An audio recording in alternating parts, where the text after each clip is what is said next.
ഈ ഓരോ പാർട്ടിയിലും ചില നേതാക്കന്മാർ വലിയ വൈബായിരിക്കും. അത് എല്ലാ പാർട്ടികളിലുമുണ്ട്.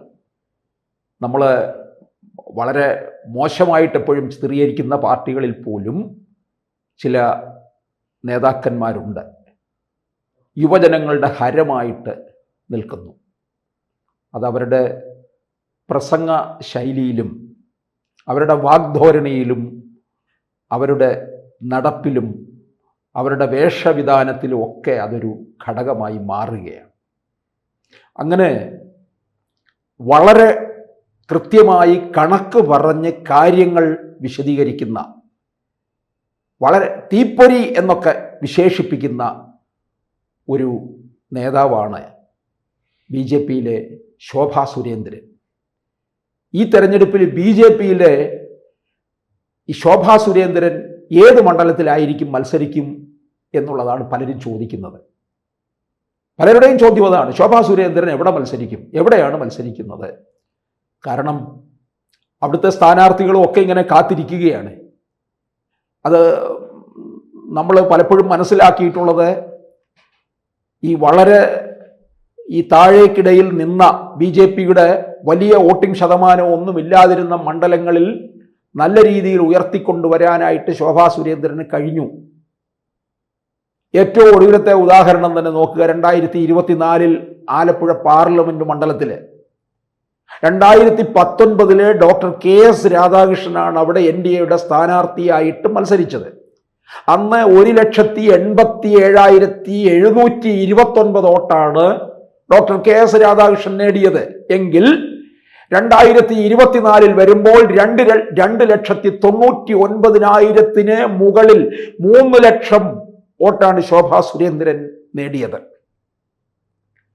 അതുപോലെ തന്നെ പാലക്കാട് 2016 മത്സരിക്കുമ്പോൾ 2011 അന്ന് BJP അവിടെ നേടിയത് 22,000 വോട്ടുകൾ മാത്രമായിരുന്നു. എങ്കിൽ 16 വരുമ്പോൾ 40,000 മുകളിൽ വോട്ട് നേടി എന്നുള്ളതാണ്. 2021 ശോഭാ സുരേന്ദ്രൻ അതുപോലെ തന്നെ ആറ്റിങ്ങൽ 2021 കഴക്കൂട്ടത്ത് മത്സരിച്ചു. അവിടെ മാത്രം ഒരു ചെറിയ കുറവ് സംഭവിച്ചിട്ടുള്ളൂ. ആറ്റിങ്ങൽ മത്സരിക്കുമ്പോൾ പോലും ലോക്സഭയിലേക്ക് 2,48,000 വോട്ടാണ് നേടിയിട്ടുള്ളത്. അതുകൊണ്ട് ശോഭാ സുരേന്ദ്രൻ എവിടെയായിരിക്കും എന്നുള്ള ചോദ്യം പല വഴികളിൽ നിന്നും ഉയരുന്നുണ്ട്. പല സീറ്റുകളും മണ്ഡലങ്ങളും ശോഭാ സുരേന്ദ്രന് വേണ്ടി കാത്തു നിൽക്കുകയാണ്. 6 മണ്ഡലമാണ് ശോഭാ സുരേന്ദ്രന് വേണ്ടി തയ്യാറായിട്ട് നിൽക്കുന്നത്. ഇതിൽ A ക്ലാസ് മണ്ഡലത്തിൽ തന്നെയാണ് ഇത്തവണയും നിർത്തുന്നത് എന്ന് പറഞ്ഞിട്ടുണ്ട്. ഇനി A ക്ലാസ് മണ്ഡലമല്ല, ഇനി മലപ്പുറത്തെ മുസ്ലിം ലീഗിന്റെ കോട്ടയിലേക്ക് കൊണ്ടുപോയി ശോഭാ സുരേന്ദ്രനെ നിർത്തിയാലും BJPക്ക് വേണ്ടി അവിടെ ഇളക്കി മറിച്ച് BJPക്ക് വളക്കൂറുള്ള ഒരു മണ്ണാക്കി പാർട്ടിക്ക് കൊടുക്കും. 10 വോട്ട് കൂടുതൽ വാങ്ങിക്കും. ഇതെല്ലാ മണ്ഡലങ്ങളിലും കണ്ടിട്ടുള്ള കാര്യമാണ്. അതുകൊണ്ട് ഇക്കുറി പാർട്ടി തീർച്ചപ്പെടുത്തിയിരിക്കുന്നത് A ക്ലാസ് മണ്ഡലത്തിൽ നിർത്തി വിജയിപ്പിച്ച് നിയമസഭയിൽ എത്തിക്കുക എന്നുള്ളതാണ്. ഇനി നിയമസഭയിലാകട്ടെ ശോഭാ സുരേന്ദ്രന്റെ തീപ്പൊരി പ്രസംഗം എന്നാണ് പാർട്ടി തീർച്ചപ്പെടുത്തിയിരിക്കുന്നത്. അതുകൊണ്ട് 6 മണ്ഡലങ്ങളാണ് ഇപ്പൊ കേന്ദ്ര നേതൃത്വത്തിന് BJP സമർപ്പിച്ചിരിക്കുന്ന പട്ടികയില്. ഹരിപ്പാട് മണ്ഡലമാണ് പ്രധാനമായിട്ടും പറയുന്നത്. രമേശ് ചെന്നിത്തലയുടെ മണ്ഡലമാണെന്ന് ഓർക്കണം. കഴിഞ്ഞ ലോക്സഭാ തെരഞ്ഞെടുപ്പിൽ അവിടെ വലിയ മുന്നേറ്റം BJPക്ക് ഉണ്ടാക്കി. രമേശ് ചെന്നിത്തലയുടെ അടിത്തറ ഇളകുന്ന തരത്തിലാണ് BJP അവിടെ കയറി വന്നിരിക്കുന്നത്.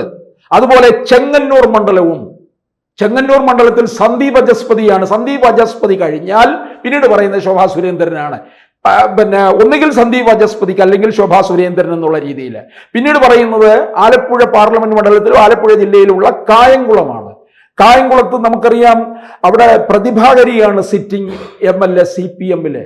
2021 നിയമസഭാ തെരഞ്ഞെടുപ്പിൽ പൊരിഞ്ഞ പോരാട്ടമായിരുന്നു പ്രതിഭ ഹരിയും അതുപോലെ തന്നെ അരിതാബാവുമായിട്ടുള്ള മത്സരമാണ് നടന്നത്. അവിടെ ഈ ശോഭാ സുരേന്ദ്രനോട് വരികയാണെന്നുണ്ടെങ്കിൽ അതിശക്തമായിട്ട് ഒരു ത്രികോണ പോര് തന്നെ നടക്കും. വനിതകൾ ഏറ്റുമുട്ടുന്ന ഒരു മണ്ഡലമായിട്ട് അത് ശ്രദ്ധേയമായി മാറുകയും ചെയ്യും. മറ്റൊന്ന് നിൽക്കുന്നത് അരൂർ മണ്ഡലമാണ്. എറണാകുളത്തിനോട് ചേർന്ന് നിൽക്കുന്ന അരൂർ മണ്ഡലവും ശോഭാ സുരേന്ദ്രന് വേണ്ടി കാത്തു നിൽക്കുകയാണ്. അപ്പോൾ ഹരിപ്പാടും ചെങ്ങന്നൂരും കായംകുളവും അരൂരും കഴിഞ്ഞാൽ ഈ കായംകുളത്ത് നമുക്കറിയാം മുമ്പ് BDJS ആണ് മത്സരിച്ചിരുന്നത് 2 തവണയായിട്ട്. പിന്നീട് പാർലമെന്റ് തെരഞ്ഞെടുപ്പിൽ കായംകുളത്ത് ശോഭാ സുരേന്ദ്രൻ മികച്ച മുന്നേറ്റം കുറിച്ചു എന്നുള്ളതാണ്. പാലക്കാട്ടേക്ക് ശോഭാ സുരേന്ദ്രനെ കൊണ്ടുവരണമെന്നും പാർട്ടിയിൽ അഭിപ്രായം ഉയരുന്നുണ്ട്. കാരണം പാലക്കാട് വിജയസാധ്യതയുള്ള മണ്ഡലമാണ്. പാലക്കാട് ഉപതെരഞ്ഞെടുപ്പ് നടന്നപ്പോൾ പോലും ശോഭാ സുരേന്ദ്രന്റെ പേരവിടെ ഉയർന്നിരുന്നതാണ്. 2021 തെരഞ്ഞെടുപ്പിൽ ഷാഫി പറമ്പിൽ അവിടെ നിന്ന് വിജയിക്കുന്നത് 3000-ലധികം വോട്ടിന്റെ ഭൂരിപക്ഷം മാത്രമേ ഉണ്ടായിരുന്നുള്ളൂ. ഈ ശ്രീധരനോടാണ്, മെട്രോമാൻ ശ്രീധരനോടാണ് എതിരിട്ടത്. മെട്രോമാൻ ശ്രീധരൻ ഏതാണ്ട് വിജയത്തിന്റെ വക്കിലേക്ക് എത്തി എന്നുള്ളതാണ്. പിന്നീട് മറ്റൊരു പേര് ഉയർന്നത് വട്ടിയൂർക്കാവിലാണ്, തിരുവനന്തപുരത്ത് വട്ടിയൂർക്കാവിൽ പക്ഷേ ആദ്യ സമയത്ത് ഉയർന്നതാണ്. അവിടവും ശോഭാ സുരേന്ദ്രൻ അനുകൂലമാണ് എന്നുള്ള രീതിയിലുള്ള വാർത്തയാണ് പിന്നീട് വന്നത്. പക്ഷേ വട്ടിയൂർക്കാവ് ഇപ്പോൾ കൃഷ്ണകുമാറിനോ ശ്രീലേഖയ്ക്കോ എന്നുള്ള മട്ടിൽ നിൽക്കുകയാണ്. അപ്പോൾ 6 മണ്ഡലങ്ങൾ കൃത്യമായിട്ട് ശോഭാ സുരേന്ദ്രൻ. ഇതിനോടൊപ്പം മറ്റൊരു മണ്ഡലം കൂടി മുമ്പ് പറഞ്ഞിരുന്നു, തൃശ്ശൂർ ജില്ലയിലെ പുതുക്കാട് നിയമസഭാ മണ്ഡലവും. തൃശ്ശൂർ ജില്ലയിലെ സുരേഷ് ഗോപി ഉണ്ടാക്കിയിട്ടുള്ള പ്രകടനം അത് ശോഭാ സുരേന്ദ്രന് തുടരാൻ കഴിയും എന്നുള്ളത് കൊണ്ടാണ് പുതുക്കാട് മണ്ഡലവും പറഞ്ഞിരുന്നത്. അപ്പോൾ ഹരിപ്പാട്, ചെങ്ങന്നൂർ, കായംകുളം, അരൂർ, പാലക്കാട്, വട്ടിയൂർക്കാവ് എന്നീ മണ്ഡലങ്ങളാണ് ശോഭാ സുരേന്ദ്രന് വേണ്ടി കാത്തിരിക്കുന്നത്. ശോഭാ സുരേന്ദ്രന് ഇക്കുറി 26-ലെ നിയമസഭാ തെരഞ്ഞെടുപ്പിൽ ജയിപ്പിച്ച് നിയമസഭയിൽ എത്തിപ്പിക്കണമെന്ന് തന്നെയാണ് പാർട്ടിയുടെ തീരുമാനം. മുൻകാലങ്ങളിൽ അങ്ങനെയല്ല. എല്ലാ മണ്ഡലങ്ങളിലും പാർട്ടിക്ക് വേരോട്ടമുണ്ടാക്കാനുള്ള ഒരു ഉപകരണമാക്കി മാറ്റുകയായിരുന്നു ശോഭാ സുരേന്ദ്രന്. ഇനി അത് പാടില്ല. അത് രാജീവ് ചന്ദ്രശേഖർ തന്നെ കേരളത്തിൽ വന്നപ്പോൾ പറഞ്ഞൊരു കാര്യമുണ്ട്. ഇനി വോട്ട് വിഹിത വർധനവല്ല, മറിച്ച് ഇനിയും സീറ്റുകൾ പിടിച്ചെടുക്കുക എന്നുള്ളതാണ്.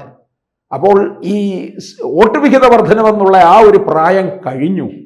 ഇനി സീറ്റുകൾ നേടുക, ഭരണത്തിലേക്ക് കടക്കാനുള്ള വഴി കണ്ടെത്തുക. 2026-ൽ BJP ആയിരിക്കും തീർച്ചപ്പെടുത്തുക കേരളം ആര് ഭരിക്കണമെന്നുള്ളത്. അമിത്ഷാ പറഞ്ഞിട്ട് പോയ കാര്യമാണ്.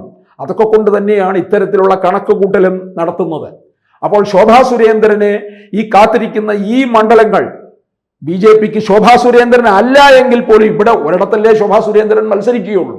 ബാക്കിയുള്ളിടത്തും അതിശക്തരായിട്ടുള്ള സ്ഥാനാർത്ഥികളെ ഇറക്കിക്കൊടുത്ത് അത് BJPയുടെ സുരക്ഷിതമായ ഇടങ്ങളിലേക്ക് മാറ്റാൻ ശ്രമിക്കുകയാണ് യഥാർത്ഥത്തിൽ വേണ്ടത്. ഇതെല്ലാം ഹരിപ്പാടും ചെങ്ങന്നൂരും കായംകുളവും അരൂരും പാലക്കാടും വട്ടിയൂർക്കാവും A ക്ലാസ് മണ്ഡലങ്ങൾ തന്നെയാണ്.